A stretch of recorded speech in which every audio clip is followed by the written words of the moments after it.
September 11th, right? But preseason, yes, it is a step in that direction, and you can bet the players are happy to be getting out of Dodge in terms of St. John Fisher and heading back to Buffalo. Down to just one practice left at training camp. That would be tomorrow over in Pittsford. Then they break camp, and they're in OP, back to the team facilities.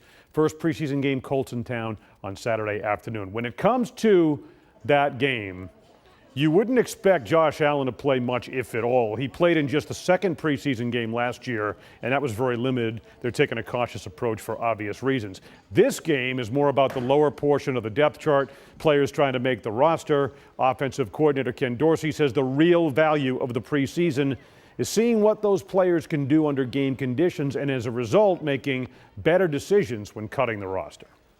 Guys have to show, because those walkthroughs, it's just there at times there's just not enough practice reps. So those walkthroughs really become integral parts of, of what you need to get done in order to grow as an offense. And especially when you start talking about game weeks and things like that. In games, when those starters and ones aren't out there, hopefully that means there's more time, for those other guys to really show what they can do, whether it's making this team or other teams throughout the league.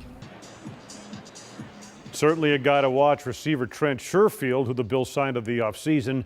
He's been good in camp and could be a valuable piece for this offense. Going to talk more about him and hear from Dorsey on his play coming up at 6:20. And some very good news today. Left tackle Deion Dawkins was back. Remember, back on Monday, he had injured his hand. So back at practice today, so a bit of a sigh of relief there. Preseason game number 1, Saturday afternoon, 1 o'clock in Orchard Park against the Colts. The only home game of the preseason this year. For now, Scott Mary Ellis, I'd send it back over to you.